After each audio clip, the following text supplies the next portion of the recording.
Everybody have a chance to look at the minutes from last meeting? I'll make a motion. Yes. What is that motion? For approval? Yes, to approve. I make a motion that we read them. Second. Bit of a light guy.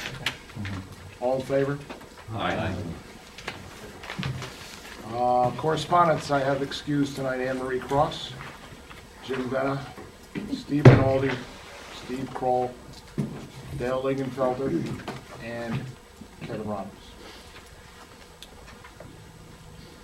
We have a disciplinary action from DOH as a result of an investigation. John McMillan, Bronx, New York State EMT number 308262, has had his certification revoked for violations of Part 800.15b and 16a.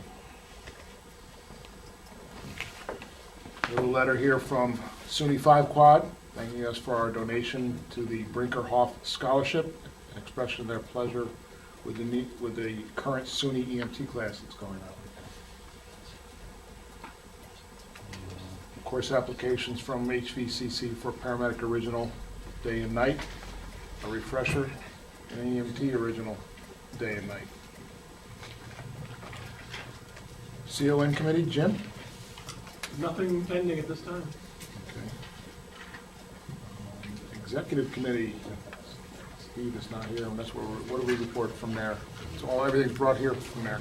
On the last meeting. Do you have a director's report? Everybody should have a copy of my report. Just a couple highlights. Reminder on the EMS Memorial, Tuesday, May 21st. And the EMS Award nominations. The committee decided to set an extension for the deadline. It's going to be May 10th. But I do want to note that as of today, I think we've received 6 nominations. So hopefully more than double that by the time the committee convenes to make their selections. And that's about it for the important stuff on there. Rich, treasurer's report? Sure. All is still very well. We're in great shape. $567,000 in assets between investments in cash and cash equivalents. $1,269 in liabilities, leaving us with a total equity of $565,896. No bills for approval, and there's an income statement showing, which Steve asked for this format, showing the current month as well as year-to-date against the budget with the variance, and that is fiscal year-to-date. If anybody concerned or curious. I have nothing further. Thank you, Rich. Tim, you want to cover the GPO? Monthly GPO, we had volume of approximately $2,900, so Remo received a dividend check of $29. Dr. Daly. A couple things really quickly. You guys were nice enough to give me a little bit of spending money to go out and get a regional protocol application put together for the iPhone. Contract has been signed. The first, the checks has been sent.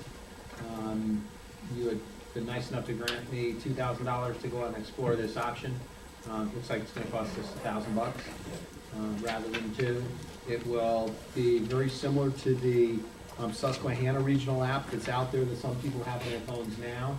It will have the phones as they are in the Susquehanna app, and we'll go through our recording system on the way to the medical center or any other medical control. So it's going to work exactly the way we had hoped it to, at least now as we talk about it. Hopefully by the time it's through beta testing, or we have 12 strong users who are going to be our beta testers, and hopefully we'll be able to tell you relatively soon that it's up and running. The other thing that I spent a bunch of time talking about at the executive committee, should we talk about that now? Sure. Was something that we talked about at the MAC and at the academic. The Broslow tape is, and a length-based resuscitation tape, to not go too proprietary, is a great tool when you're taking care of kids. You absolutely have to have some idea of how big they are and how much they weigh, and therefore what drug doses you should use. One of the problems with the Braslo tape as it currently exists is there is way too much information in any one of the weight spaces, and a lot of that information has absolutely no pertinence to what we do. EMS providers have no need to know what phenobarbital dosing is for a 3-kilo child, for example. It's just extraneous information that gets in the way when you're taking care of a sick child. On the other hand, there's also drugs that we use for indications that we use them for that don't appear on the Braslo tape. This has led to drug errors regionally. One of the things that the MAC has prided itself on for a long time is being proactive when we found a potential error that could lead to harm. And this is one where we found a potential harm here, and we'd actually been already working towards a solution when another drug error showed up on a pediatric patient. Our project at the time had been creating a series of drug drug spreadsheets that would be used by medical control physicians to assist paramedics when they would call in for medical control. Well, we seem to have found a better solution. And let me share it with you here real quick from the front of the room. The Braslo tape, as you know, is a wide tape, costs about $40 a pop, has all of the information in each one of the weight-based sections. The Braslo tape is now owned by GE Healthcare. I tried to get in touch with them multiple times, was unable to get in touch with them because now with our economy of scale, since we now go from the Tappan Zee Bridge all the way to Quebec with our protocols, we should be able to induce somebody like that to build one just for us. But I couldn't get in touch with the people to do that. I did get in touch with the people at Braslo. And the people at Braslo have created a product called Pediatape. The Braslo costs $40 a pop. Pediatape, and this is the Pediatape right here, maybe. This is the Pediatape right here. Looks like an old tailor's tape. It's about that wide. It's made of similar material to a tailor's tape. And they cost about $3 a piece when you buy 100, rather than being $40 a piece. The other thing that they do is they build dosing guides. The dosing guides, and we'll pull this one up here, the dosing guides look like this. And for relatively nominal charge, $120 an hour, what they'll do, sorry, I'm just silence, sorry. For a relatively nominal charge, all right, they will update this to our formulary and take off things that are extraneous to us. So they would take off things like chest tubes, that no matter how aggressive somebody wants to be out there, we're not going to start putting chest tubes in kids in the field. Pretty much the same with things like Foley catheters. Now, so let's just get them off of there so we don't have to look at the information we don't need. On the other hand, as you look down here, all right, we don't have fentanyl appearing on here. And we don't use a lot of fentanyl in 3-kilo kids, but we sure use fentanyl in 10-kilo kids, and it should be on there. You don't see midazolam on here. It'll be on ours. You see flumazenil on here. We will not have flumazenil on ours. So basically what we'll do is build this to us so that this will be available to all medical control physicians, and we'll give out copies to the hospitals, and ask Tim to approach Standard Register and see how much it would be to make a small book of these, so the book would be available to be stored with the Pediatape and everybody's pediatric kit. The other thing that I don't know, and as I approached some paramedics and talked to them about the size of the tape, one of the things the paramedics really liked is this tape, because you just put it down and then you put it away. You measure your kid's gray, 3 kilos. Okay, good. Well, hopefully the child's not gray, but their color, Braslo color is gray. All right? Measure them out, 3 kilos. Okay, good. Then you put it away. It's not that constant in-your-face thing that you do with the Braslo tape, which is this big, long thing. So there may be some added benefit from that perspective. We talked about it back in the executive board. I've talked to the MAC about it. The MAC asked me to pursue this and bring it to you. I see this as a fantastic opportunity for us to serve as a proactive source for all of the regional agencies with this. My proposal is that we update these PDFs, have them do it, to our regional formulary. potentially add in some other drugs that we might have to go to in cases of drug shortages, projected shortages that we should expect to see. Probably putting diazepam on here, for example, because midazolam being a short is something that we should probably expect again. It remains dirt cheap. Okay? And take other things out of there that we don't need. Then have Tim explore building these books at standard register so they'd be on the same kind of paper that we currently have for the protocol books, so it's relatively protected. And then trading out with agencies out there in the field, Broslo tape for a pedia tape and the book. My projected best guess, we could probably put this project together for about $10 to $13 for each one of these that we would replace the Broslo tape for. And then we would be able to replace it system-wide, making the decision from a council basis, a regional all-encompassing change specifically for drug safety and for care of our kids.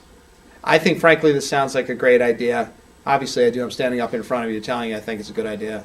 And then Tim, obviously, will have his entire office filled with Broslo tapes, and he can sell them on eBay or something like that. But at the end of the day, all right, the goal here is taking care of kids safely and making sure that we don't affect our agencies negatively by giving them an unfunded mandate, and we give back to the agencies with something that very clearly is of regional benefit. We can also pass the same resources on to the other people within our collaborative protocol process and give them an opportunity to buy into it. Let Tim have the opportunity to negotiate that with the other regions so that they can all get into the same opportunity. So, if anybody wants to see colors continue, then you get into the 6 and 7. Now you've got pink, nice little pink lines on everything. Get into red. Now you've got red lines, purple, and so on. Just so you have that constant color as an indicator that you're in the right place. Will it be a consistent color with the president? Yes. Yes, the colors are actually the same.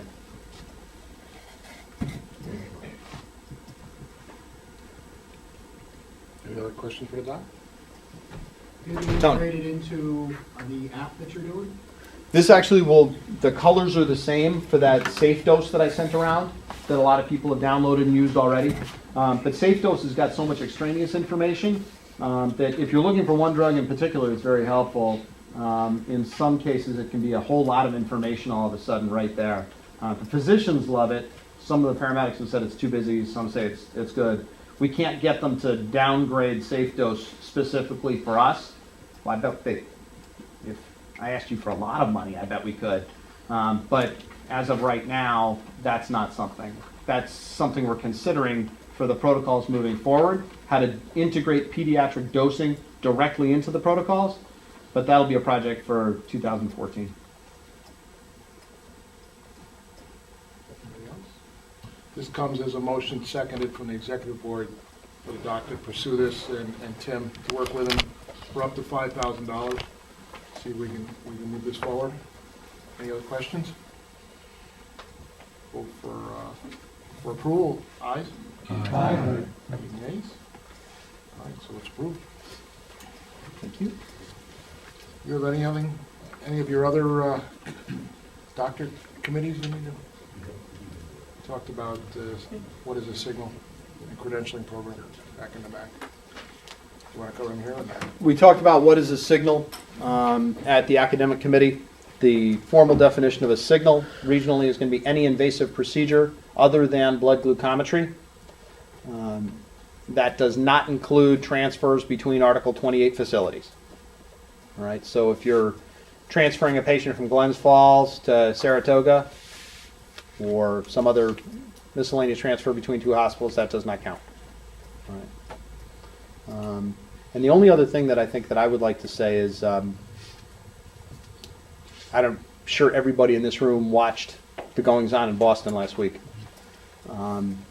And I was profoundly impressed by the response of the marathon medicine team and in particular Boston EMS and the way they conducted themselves and ran that operation. They did one hell of a job. And I'm also happy to say that that was very clearly picked up by the press and the public as well. We've got an active MCI committee here that's been doing a lot of work on how we would respond to something similarly here. And it's nice to know that we're proactively considering contingencies like this.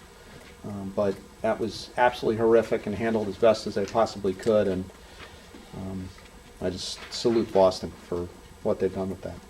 So. One of our own locals were front and center on the media as well, Jimmy Plord from.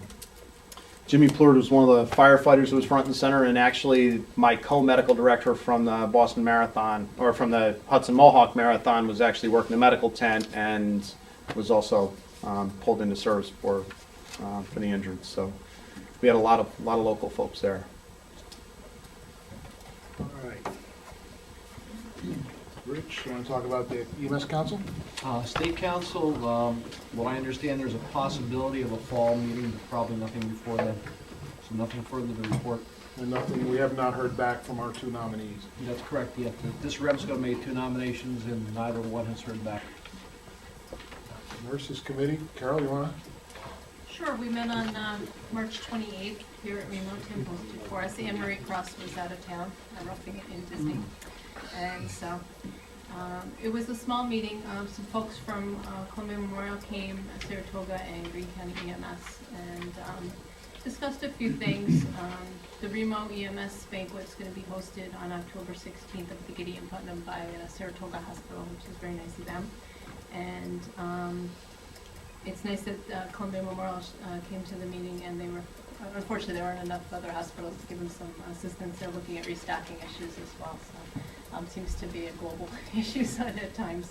And our next meeting should be, I think they're the fourth Monday or fourth Thursday in May now, believe it, but we haven't released the date.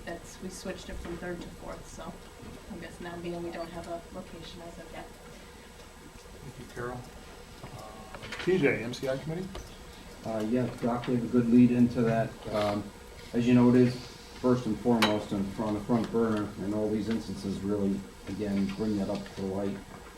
We're going to meet, Jim has been working with us on a regular basis and co-chairman of this. Next, well, you didn't know that, did you? Next, let's see, it's going to be the third Monday in May, I believe May 20th. That's when Remo meets again at 5 o'clock. We're going to be doing our review of that operational plan and actually go through an annual update, see what recommendations we can come up with for that. We did a drill a few months ago and we did come up with some issues that have to come to light and maybe some things that need to be changed. So I'd like to invite certainly the coordinators from each county to attend that meeting. And if you can't, if you could review that plan prior to that meeting and either email Jim or myself if you have any concerns, I'd appreciate it. The regional MCI plan.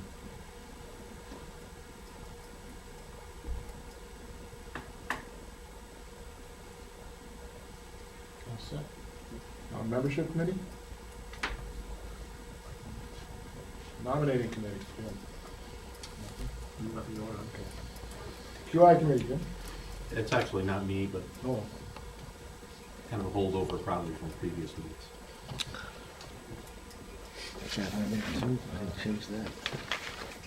And Lynn, do you want to add anything to the awards committee? No, please, get the word out about the regional awards. There's lots of providers out there that deserve the recognition. We don't tend to keep on top of them. Please get the letters into us as quick as possible. The committee will meet at 5 o'clock. The next Remsco meeting on Monday, May 20th. So we're looking forward to recognizing our partners that deserve the recognition. Any questions? Thank you. County reports, Jim? We did conduct an email vote of all the county agencies and reappointed both myself and Bill Price to our current positions with alternates of Maria Walker and Jennifer Kerr. Thank you. Columbia County? No report. Oh, I'm sorry. Greene County? Just like to remind you about our EMS recognition reception, which will be the 17th of May at 6:30 at 25 Volunteer Drive. That's the Operations and Training Center in Carroll. Remsco County, No report. Saratoga County, Nothing to add. Schenectady County. No report. Okay.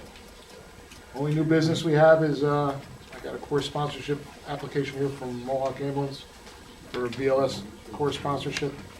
Everything looks in order. Any comments on that? Old business, do we have anything, old business wise? There's nothing listed? I think we have to vote on that. I'm sorry. Okay, thank you. We need to have a vote on the approval of the course sponsorship for Mohawk Ambulance. So I ask for a motion. I'll make a motion. Okay, second? Second. Thank you. All in favor? Aye. Anybody opposed? Thank you, that passed. All right, any items from the floor? Yes, sir. Just got one question. Is there anything pending for intermediates in catching them up with the change the state has had? I was asked by Ray to inquire. It's a small group of people statewide, and I don't know if anything's pending to catch them up for short of a full. We don't have anything planned currently, but I would defer to Rich because I'm not sure if the state has got back to us with all the transitional standards for them yet, have they? No, they wanted everybody to wait until like the summer before anybody attempted an intermediate for an AEMT course. It's twice as many hours as, or close to twice as many hours as what you guys took before. So, and when I talked to Andy Johnson, he was like, if you could just wait until the dust settles, because I think the state's still kind of figuring out where that's going. The nuts and bolts are, anybody's intermediate coming up close, Yeah, it's you're gonna gonna- take the whole course already. Yeah, the certification and it goes away, the intermediate, so, if there's people that, have that certification right now, I don't know what, it says on the website when that date runs out. Unfortunately, we don't have anything planned right now. I know there are some people that are talking about it, that they're looking to do it.